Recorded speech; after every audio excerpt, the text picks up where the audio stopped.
Noite a todos, em homenagem ao Rodrigo. Hoje nós chegamos ao final da Semana Jurídica Trabalhista aqui da Proordem. Ao final da palestra será realizado o sorteio de brindes. Lembrando que caso alguém tenha algum tipo de questionamento, eu vou pedir a gentileza de encaminhar pelo chat, que ao final da palestra eu farei o questionamento ao professor José Carlos.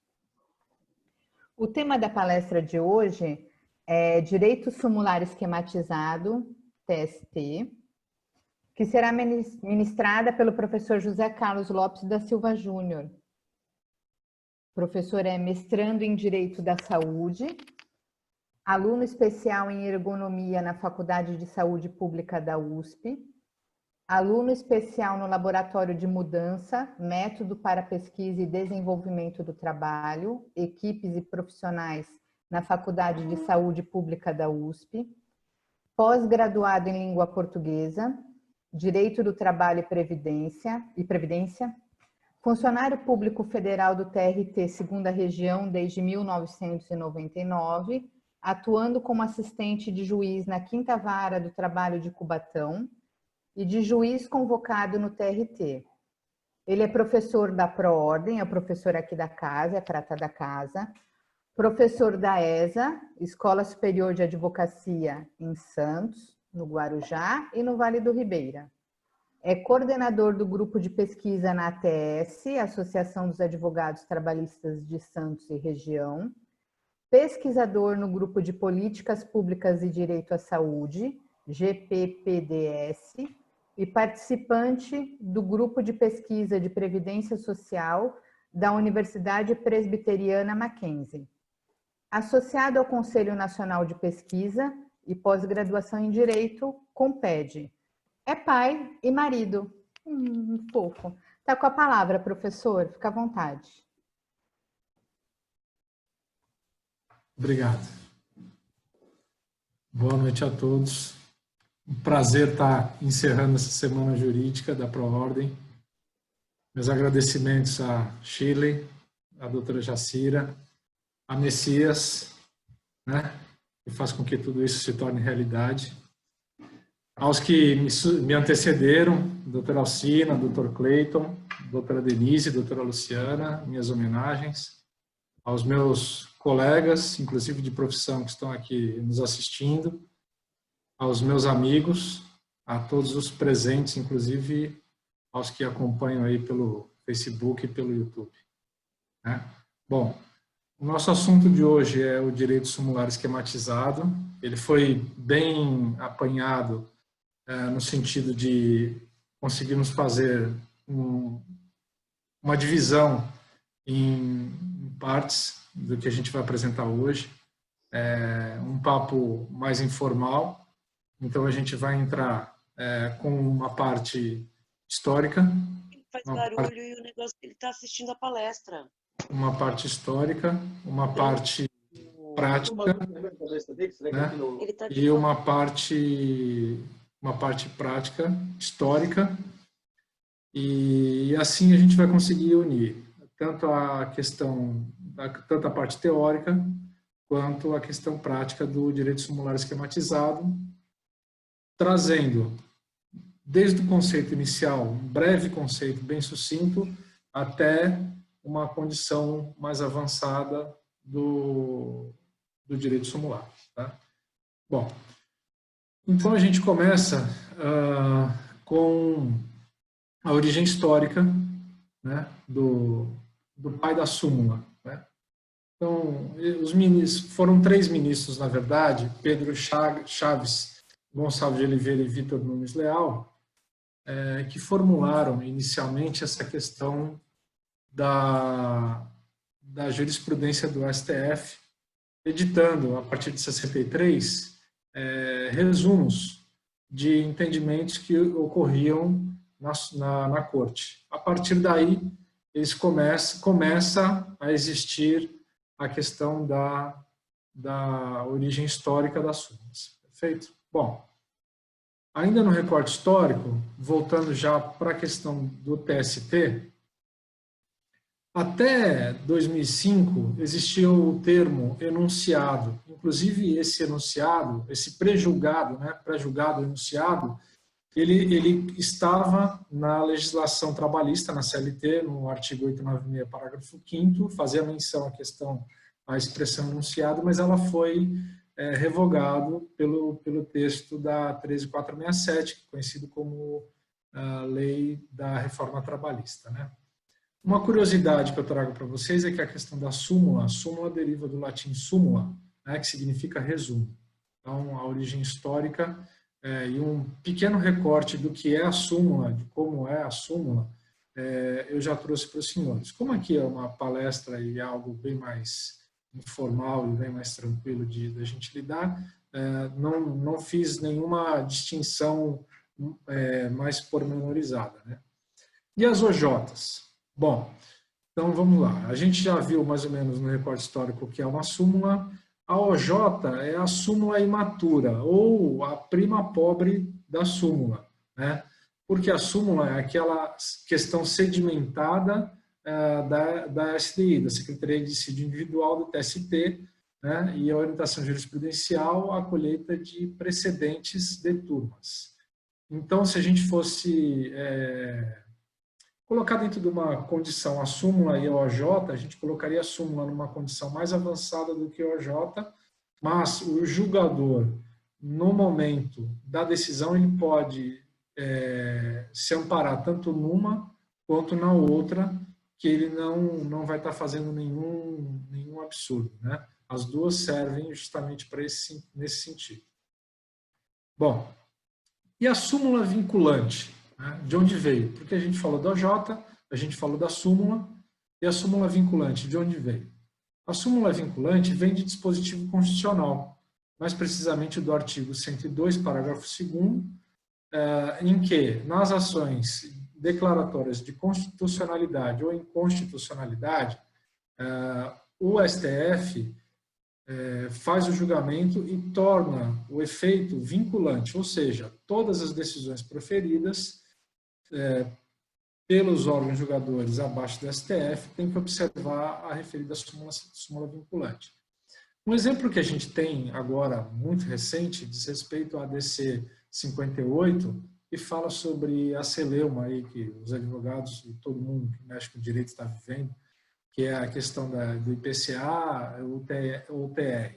Ali é uma ação declaratória de constitucionalidade, né? Então, a decisão do STF vai tornar efeito vinculante. Isso tem trazido, na verdade, muitos problemas para o TST, inclusive para os regionais, no julgamento dos processos, né? Mas, de qualquer forma, inclusive o julgamento já começou, né? Começou agora, se não me engano, dia 13, né? E, se não me engano, 13 ou 17, alguma coisa assim, e ainda vai se arrastar por algum tempo. Tá? Então, para a gente ter uma noção do que é e do que veio, né, as súmulas, basicamente é isso. Bom, e qual é a finalidade da existência da súmula? Então, tem duas doutrinas aqui, uma é do Sérgio Cérvulo da Cunha, que é santista, inclusive, foi professor de uma faculdade aqui de Santos, filósofo, jurista, né, e ele elenca a súmula como enunciado, sintetizando as decisões assentadas pelo respectivo tribunal em relação a determinados temas específicos de sua jurisprudência, servindo de orientação para toda a comunidade jurídica. Então, vejam só, serve como mera orientação. Já o André Ramos Tavares, que é livre-docente pela USP, e professor também na mesma instituição, define a súmula vinculante como uma espécie de ponte de ligação entre as decisões, especialmente de controle de constitucionalidade, proferidas numa dimensão concreta e uma decisão sumulada, proferida com caráter abstrato, ou seja, sem ter o conhecimento da existência da ação, o STF consegue tomar uma decisão com relação a valores já discutidos, né? O valor que eu digo, objeto já discutido dentro da demanda, né? Então, como, por exemplo, tem o caso da súmula 4, que fala sobre adicional de salubridade, e a gente tem ainda tantas outras ainda que discutem esse respeito, né? Bom, Dito isto, a gente tem duas dimensões, né? Uma regida pela legislação, outra regida pela jurisprudência, civil law e common law, né? O objetivo, a gente tem já a ciência como operador do direito, que é um papel realizado para estabelecimento da paz social. Isso quer dizer o seguinte: dentro das mesmas condições processuais, você toma uma decisão ou toma outra, né? Mas isso visa sempre buscar paz social para que não haja litígio. Esse é o pensamento primordial. Bom, com relação a precedentes judiciais, eles são voltados a situações concretas, ou seja, o caso é discutido e é julgado. A partir daí, você faz a jurisprudência. E seria, no caso, para o lado do common law, que é o da Inglaterra. No caso do Brasil, já é um sistema romano-germânico, né, de grande proeminência à legislação, à aplicação da legislação em si. Né? Bom, aí o que acontece? Eu montei uma tabelinha simples de direito comparado, elencando alguns países que trabalham com common law e civil law. Né? A Inglaterra, que tem o Petition of Rights, né, que é o direito de petição, ele parte do direito comum. Na verdade, o common law é integrante, nasce da Inglaterra, né, nos idos de 1600 e alguma coisa. E, por outro lado, um outro exemplo do outro lado, o Brasil, né, autoridade do STF, só que o legislativo é o primeiro responsável pelas decisões em matéria constitucional, é ele que legisla, né, ele que impõe a lei, e a autoridade do STF julga de acordo com a legislação. Então, seriam os dois, digamos assim, top, do que seria essa questão da legislação, correto? Bom, ainda a Alemanha, com as decisões proferidas pelo seu Tribunal Federal de Justiça Constitucional, né, com uma expressão aqui que eu não me atreveria a repetir, né? Mas ela transforma, com base nos seus julgados, a decisão para consuetudinária, né? E a partir daí ela é aplicada aos juízes. Na Argentina, o sistema é do civil law, né? É o sistema civil law, que é o sistema de legislação. Já em Portugal e na Espanha, os sistemas acompanham o mesmo sistema brasileiro, com reconhecimento de precedentes das decisões proferidas. Tá? A Espanha também vai no mesmo sentido, admitindo um recurso para um Supremo Tribunal contra uma decisão, se violou uma norma legal, ou seja, estabelece a jurisprudência por várias decisões do próprio Supremo Tribunal. Então, continua sendo civil law. E um detalhe que me chama a atenção é um sistema misto empregado pela Suíça, dos tribunais cantonais.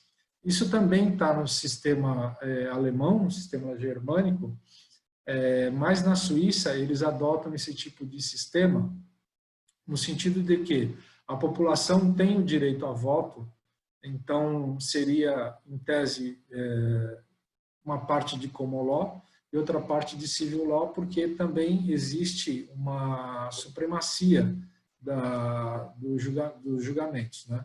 Então, os tribunais cantonais, eles estão igualmente vinculados a uma decisão no Tribunal Federal, quando existe uma inconstitucionalidade de uma lei cantonal, ou seja, declarada pelo povo. Então, seria, em tese, um sistema misto aí entre um lado e o outro. É bem interessante, no caso, esse sistema. Seria mais ou menos como se fosse um sistema de consulta popular, ou um plebiscito, alguma coisa nesse sentido. Então, esses são, em tese, os principais sistemas que eu trouxe. Perdão. Os principais sistemas que eu trouxe para vocês com relação ao direito sumular. Perfeito? Bom, aí um caso concreto que eu penso que seja interessante a gente trazer essa questão dos casos concretos para a gente poder debater. Bom, o primeiro aqui é um reclamante dispensado, sem justa causa e com aviso prévio indenizado, concedido em 1º de fevereiro de 2020.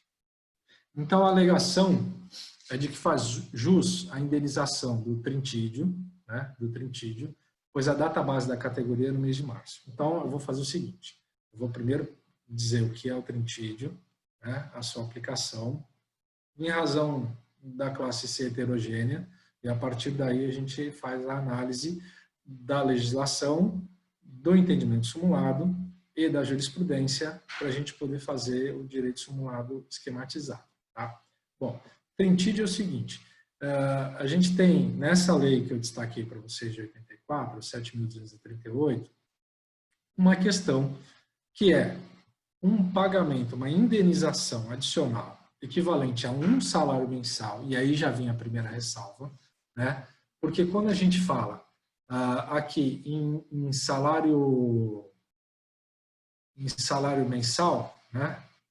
Que está aqui, quando a gente fala em salário mensal, o que acontece? A gente está falando do quê? A gente não está falando de remuneração, a gente está falando só do pagamento que teria direito o empregado. Então, vejam só, o trinstídio, ele se caracteriza pelo quê? Por uma indenização adicional equivalente a um salário mensal. Essa questão dele ser optante ou não do fundo de garantia, pode esquecer que não tem problema. Tá? Isso aí não existe mais desde a Constituição de 88. Observe que essa lei aqui ela é de 84. Tá? Então, o que acontece? É uma indenização paga ao reclamante pela dispensa anterior à data base da categoria. No caso aqui, ele está dizendo o seguinte, olha, no mês de março é a minha data base. E eu fui dispensado em 1º de fevereiro de 2020. Quando a gente olha, 1º de fevereiro de 2020, mês de março, 30 dias, não é o que está escrito aqui, 30 dias? Então, em tese, ele tem direito. Né? Então, em tese, ele tem direito. Então, aí o que a gente tem que parar para analisar? Bom, ele vai ter direito se ele for dispensado, se não for por justo motivo, que é aquela disposição que está lá no 482. Então, se ele for dispensado e se não for por justo motivo, no período que antecede 30 dias da data base da categoria dele, ele terá direito a uma indenização equivalente a um salário mensal. Esse um salário mensal, os julgados de forma majoritária apontam que é um salário normativo e não uma remuneração do autor, embora tenha julgados que conste remuneração. Mas a lei fala, ela expressa, ela fala salário mensal. Então, em tese, deveria ser salário mensal. Certo? Então, vejam só, dispensa sem justa causa, no caso aqui, 1º de fevereiro de 2020, indenização do trinstídio. A primeira hipótese que a gente traz aqui, qual é? É no sentido de que o autor, para ter direito a essa indenização, ele tem que trazer aos autos a norma coletiva do período subsequente. Tá? A partir da comprovação da norma do período subsequente é que a gente vai fazer a contagem dos 30 dias anteriores, para saber se ele está ou não inserido dentro do trinstídio. Aí, o que é feito? É feito a contagem do período.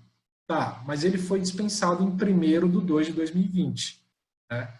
E a lei de 84, essa que vocês estão vendo agora, ela fala o seguinte, olha, se você for dispensado no período de 30 dias antes, faz jus à indenização. É simples assim? Não, não é simples assim. Por que não é simples assim? Por um motivo único, que nós vamos ver agora. Né? Vejam só, esse é o caso em tela. Né? Esse é o caso em tela. É o caso 1, caso do trinstídio. Eu trouxe 3 casos para a gente debater. Tá? Então, o reclamante dispensado, até aí tudo bem, fez o requisito, sem justa causa fez o requisito, aviso prévio indenizado, concedido em 1º de 2 de 2020, e a data base da categoria seria, em tese, em março. Né? O aviso prévio dele, vejam só, é indenizado. Esse é o recorte que a gente tem que prestar atenção. Faz jus à indenização do trinstídio diante de entendimento simulado? Não, não faz jus. Por quê? Vejam só. A OJ, como eu falei para vocês num breve recorte agora há pouco, a orientação jurisprudencial, ela diz o seguinte, que o aviso prévio deve coincidir com o término do prazo, ainda que indenizado. Então, se ele está em 1 do 2, o término do aviso prévio, no mínimo, já pulou para março, né? E, no entendimento simulado do TST, súmula 182, né? 182, consta o quê? Que o tempo do aviso prévio, mesmo indenizado, conta-se para efeito da indenização adicional. Isso tem um pró, isso tem um contra, né? Tem um pró, porque se você computar o aviso prévio indenizado proporcional, que é o que está na lei 2.506 de 2011, você pode estar com o período do aviso prévio, computar, chegar nos 30 dias anteriores. Ao mesmo passo que, no caso aqui, 1 do 2, se você juntar uma norma com um período subsequente, você não vai ter o prazo do trinstígio, né? E assim, tem entendido de forma dominante a jurisprudência, como a gente vai ver agora nos enunciados que eu trouxe para vocês, que eu selecionei para vocês. Então, são dois enunciados do TST, né? Do TST, no sentido de que deve ser observado a súmula 182, né? E computado o tempo de pré-aviso. Esse tempo de pré-aviso ele tem que ser computado para apurar o quê? Se a extinção do contrato de trabalho ocorreu no trintídio anterior à data base, né?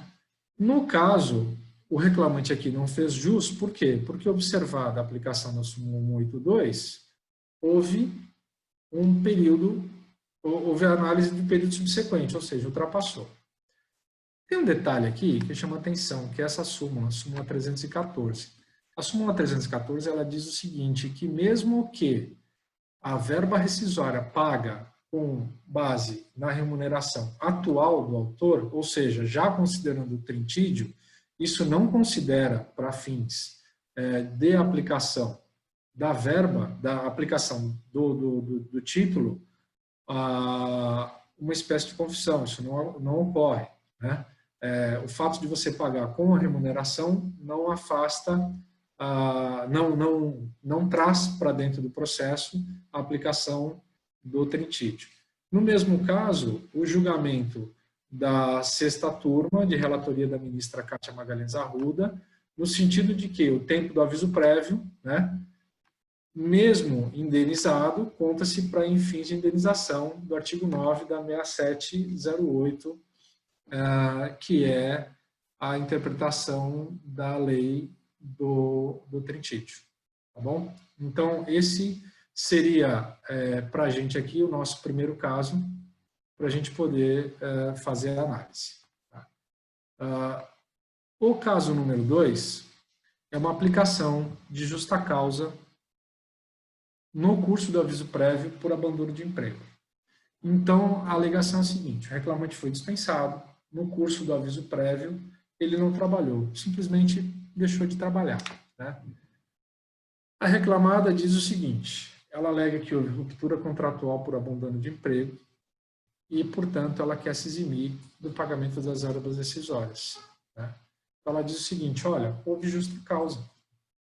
Eu estou aplicando justa causa porque houve o abandono de emprego no curso do cumprimento do aviso prévio, né? Nós, pegando a legislação, o artigo 482, a gente vai analisar justamente esse caso. Qual é uma das causas de abandono de emprego? Uma das causas de abandono de emprego de justa causa é o abandono de emprego, que é a hipótese do 482, letra I da CLT, correto? Então, se a gente parar para analisar friamente a legislação, a gente vai entender que está aplicável a justa causa para o abandono de emprego. Mas será que essa questão é relevante a ponto, esse abandono, essa falta durante o aviso prévio, ela é forte o suficiente para caracterizar o abandono de emprego? Né? Será que ela é forte o suficiente para isso? Nesse sentido, a gente analisa o caso a partir da súmula 73 do TST, que indica o quê? Que a ocorrência de justa causa, salvo abandono de emprego no decurso do aviso prévio dado pelo empregador, retira do empregado qualquer direito às verbas decisórias. Então, vejam só, a ocorrência de justa causa pode aplicar a justa causa, salvo a de abandono de emprego. Ou seja, a hipótese de abandono de emprego, diante da súmula 73 do TST, não caracteriza a ocorrência de justa causa. Vejam, isso daqui está dito pelo verbete da súmula, né? Que é a ocorrência da justa causa, salvo a de abandono de emprego no decurso do prazo do aviso prévio dado pelo empregador, retira do empregado qualquer direito às verbas decisórias. Bom, nós trouxemos também a jurisprudência com relação a esse tópico, né? Nesse caso, no julgamento da sexta turma aqui do TRT2, né? No sentido de que não há que se falar da conversão da dispensa imotivada do empregado em dispensa por justa causa, dependente da ocorrência de falta grave autoral, distinta do abandono de emprego no curso do aviso prévio. Não tendo sido comprovada a falta grave, resta consumada a dispensa sem justa causa. Ou seja, a lei nos diz uma informação, a jurisprudência nos diz outra, né? Nos confirma o entendimento sumulado. Então, essa é a magia do direito, né?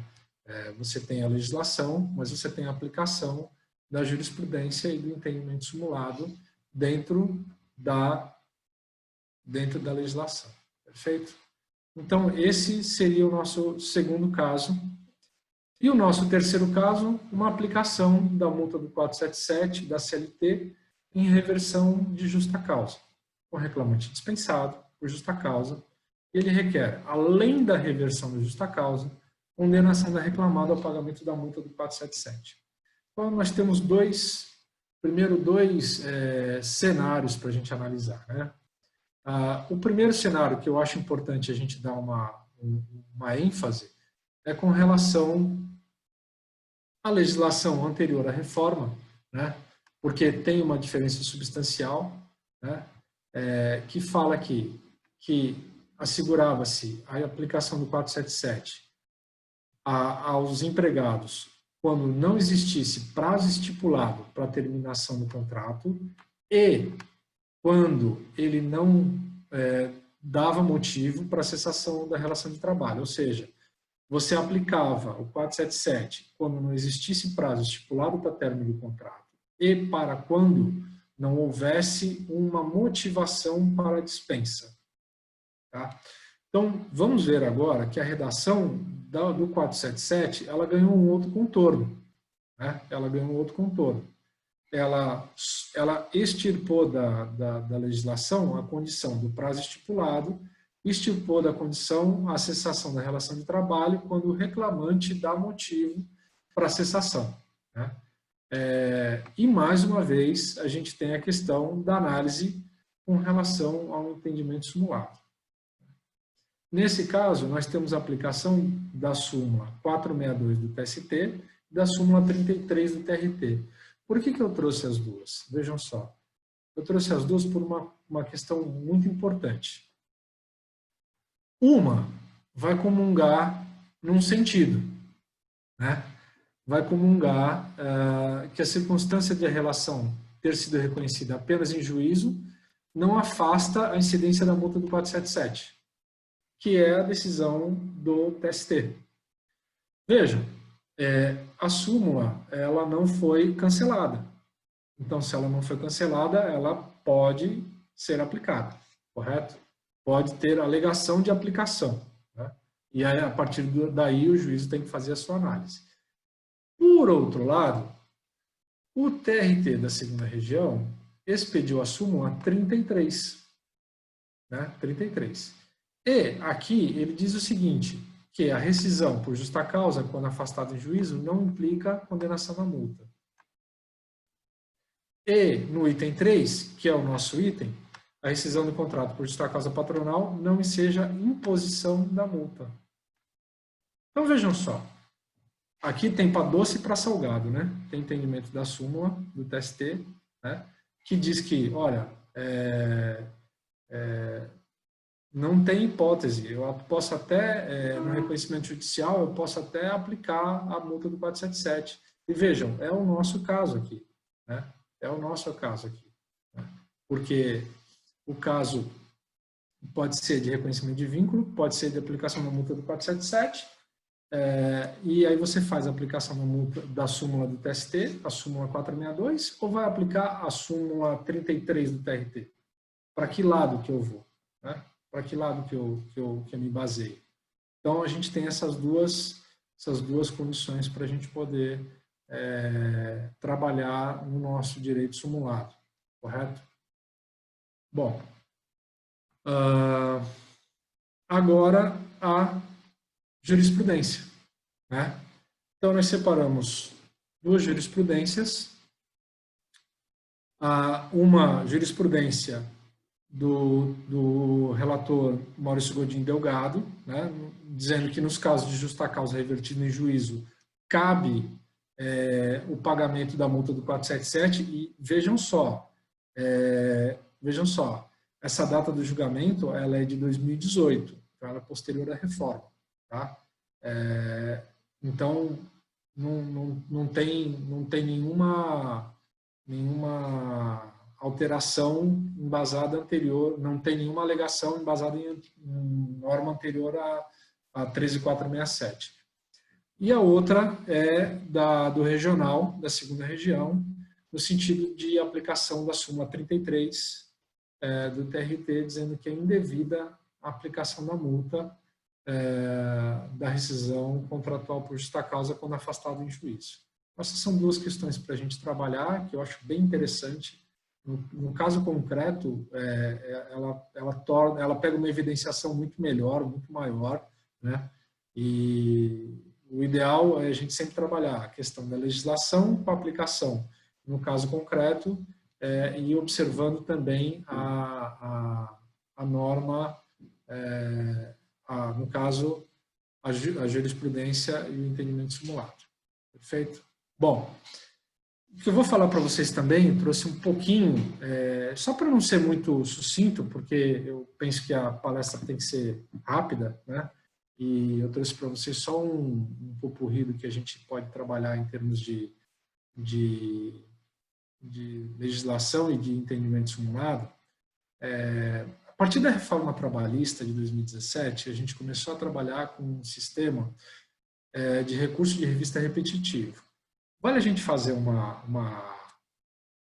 parênteses, né? Um parênteses, no sentido de que realização de novas súmulas nos tribunais começa a ser uma situação muito difícil de ser realizada, né? Inclusive em face das condições necessárias para aplicação, para a idealização de novas súmulas. Então, o que passa a acontecer com a reforma trabalhista? Com a colocação do 896B e o 896C da CLT. Ele trata de temas e precedentes, ele trata de recurso de revista repetitivo, que é uma matéria muito interessante da gente trabalhar, né? É uma inovação trazida com uma nova metodologia da análise de recurso, na tentativa de quê? De garantir uma jurisprudência mais uniforme. Então, vamos pensar que é uma espécie de súmula, não é uma súmula vinculante, não posso usar esse termo, mas é o primo pobre da súmula vinculante, né? Então, é uma tese repetitiva julgada pelo tribunal, né? Pelos tribunais, no sentido de afastar novos julgamentos sobre esse mesmo tema. Tá? é uma hipótese interessante de julgado, mas há que se ter muita cautela, né, com relação a isso. E a gente já pegou, eu mesmo particularmente já analisei vários processos com temas nesse sentido, né? E eu trouxe para vocês aqui um incidente de julgamento de recurso de revista, de embargos repetitivos.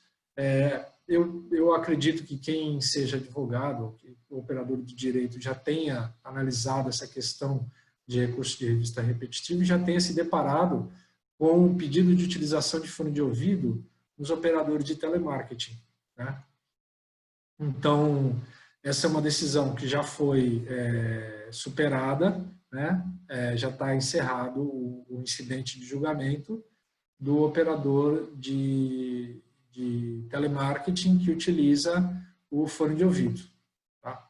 Então, é bem interessante trazer isso daqui para vocês, porque faz parte do direito sumular, é um braço, digamos assim, para vocês terem conhecimento de como funciona, né?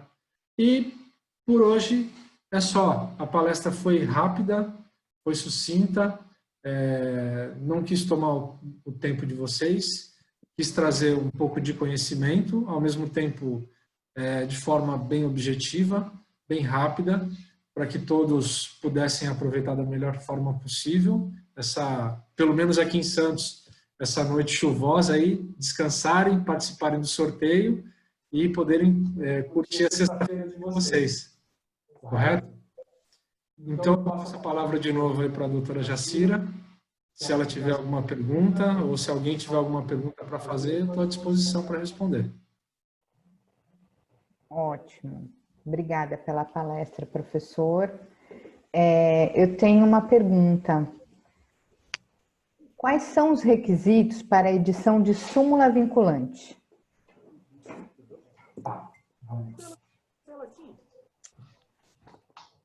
Então, vamos lá. Bom, a gente tem que ir lá na Emenda Constitucional 45 para analisar esses requisitos para edição de súmula vinculante. Tá?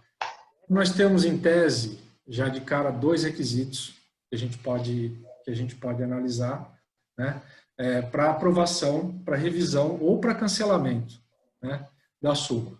Então, no caso, é um quórum mínimo de 2/3 de membros do tribunal, né, e valendo dizer que a gente tem que analisar que é só matéria de cunho constitucional. Tá bom? E vale lembrar também da disposição do artigo 103-A, do parágrafo 1º da Constituição, que fala sobre a validade e a interpretação da norma legal. Então, em tese, são esses 2 requisitos, mais um terceiro, que é o da disposição do artigo 103, para a gente poder fazer essa validação. Perfeito? Perfeito. Tem um comentário aqui no chat do Dr. Clayton.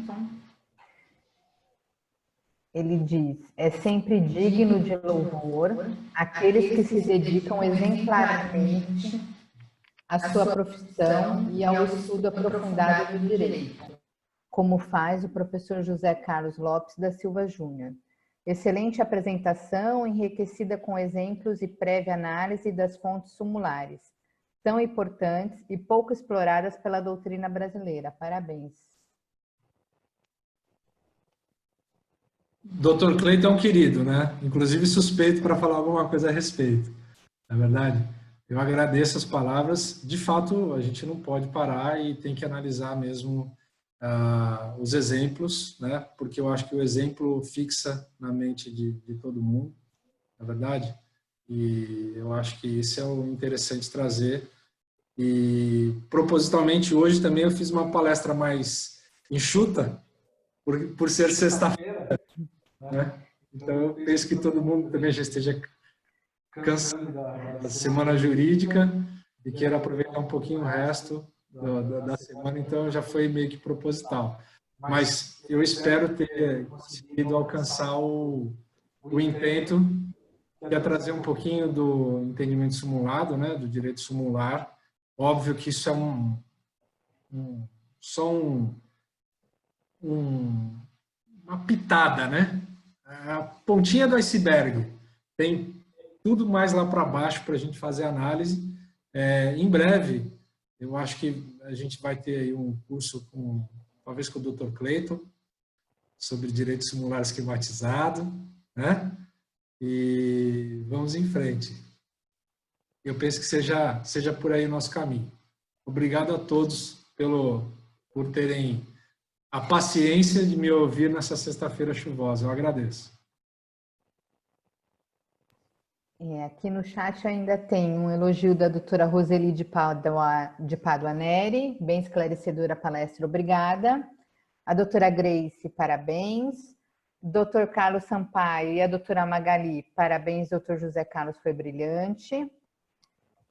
Doutora Kátia diz, doutor José Carlos tem um dom especial no tocante ao magistério, explica tudo com muita dedicação e coerência, com muito conhecimento, parabéns. Várias pessoas parabenizando, doutor João Rosa também parabenizando, e o doutor Alessandro Preguiçoso me mandou uma pergunta pelo WhatsApp.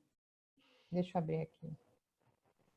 Já foi criada uma comissão para as novas súmulas? Olha, veja só.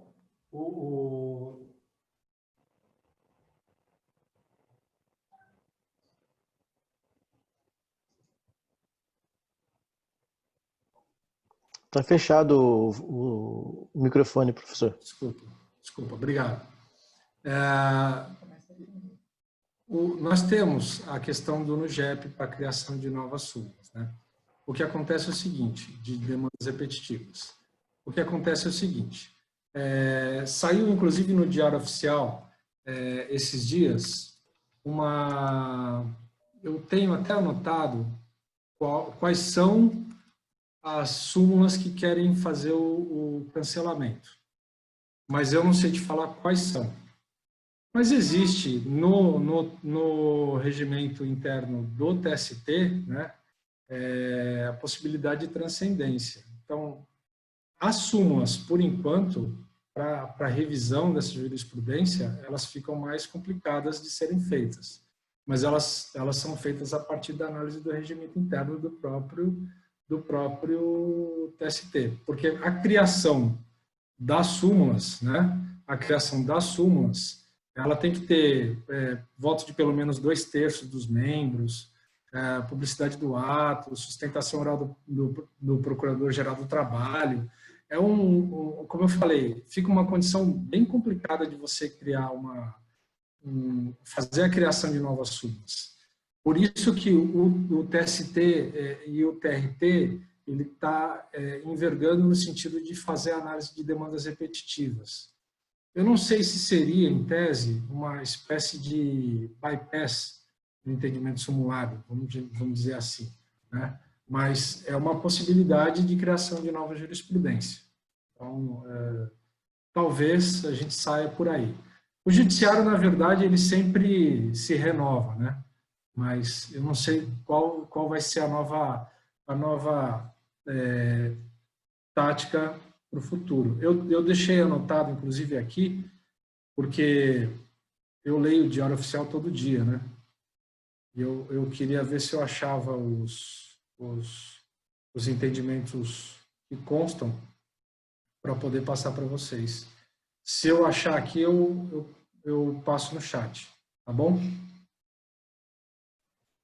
Então, enquanto você procura, eu vou te fazer mais uma pergunta. O doutor Alessandro está com preguiça mesmo, me mandou uma outra pergunta aqui. Você acredita que as súmulas do TRT e do TST poderiam ser unificadas? É viável no seu ponto de vista? Não é viável do ponto de vista. Elas podem convergir. Na verdade, ela até diverge em alguns casos. Se tiver entendimento convergente, mas cada órgão é um órgão, né? Não tem como haver a união das duas. E com relação ao que eu falei anteriormente, eu já tenho aqui, são 4 propostas. A primeira é para cancelamento da súmula 6 do TRT2, A segunda é proposta para cancelamento da súmula 17 do TRT2. A terceira, cancelamento da tese jurídica prevalecente número 9 do TRT2 e a tese jurídica prevalecente número 2 do TRT2, tá bom? Basicamente é isso. Eu demorei um pouquinho para achar o material, porque estava no Diário Oficial, e aí a gente, de vez em quando, tem que se socorrer das anotações, porque não dá para gravar tudo na cabeça. Correto? Alguém tem mais alguma dúvida?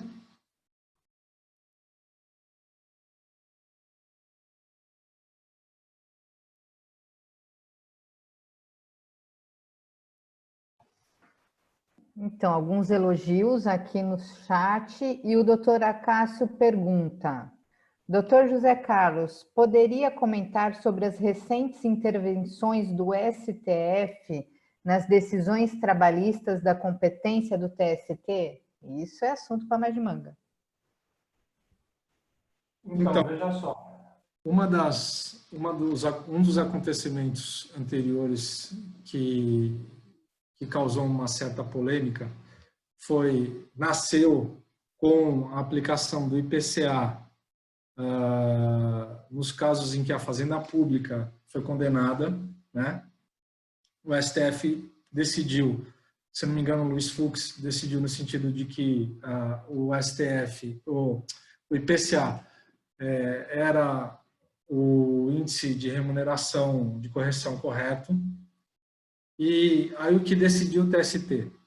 O TST decidiu por arrastamento de constitucionalidade.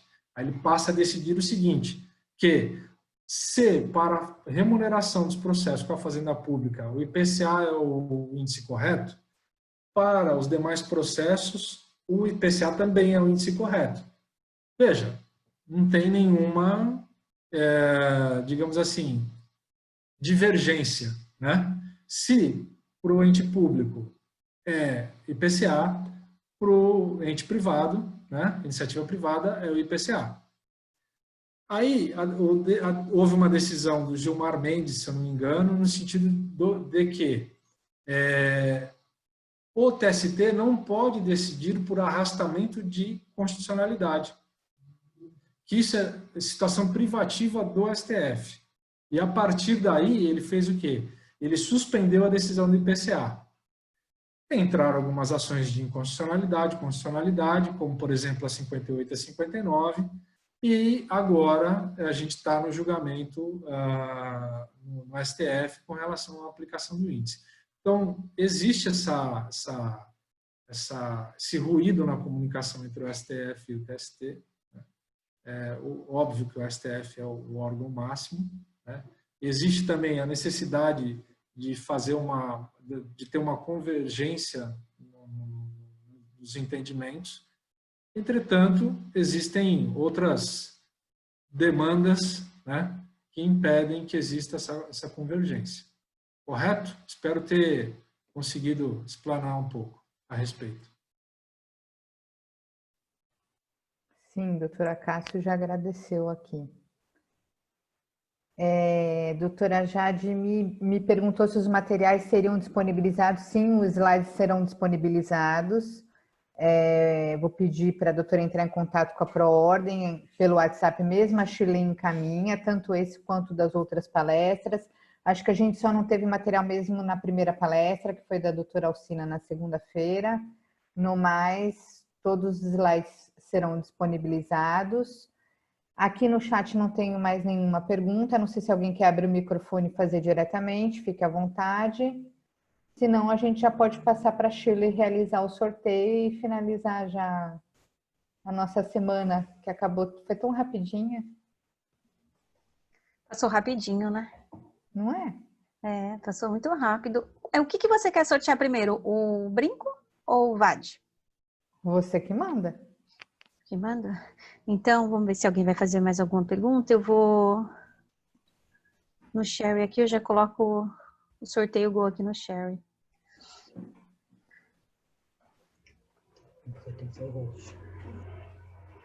A propósito, muito obrigado a todos, viu? pela paciência em escutar e pelas perguntas realizadas. Dr. Cleito, doutora Denise, a doutora Jacira, obrigado aí pela ajuda, pela costumeira ajuda, como de sempre, né? O Dr. Cleito realmente uma grata surpresa, eu tenho acompanhado e feito alguns embates jurídicos, né, Cleito? Mas eu acho que são todos relevantes e para a melhoria de todos. Doutor Renato, que está sempre me perseguindo aí, palmeirense, está feliz da vida, eu sei. Né? O Alessandro, doutor Alessandro, que está agradecendo a resposta pelo WhatsApp.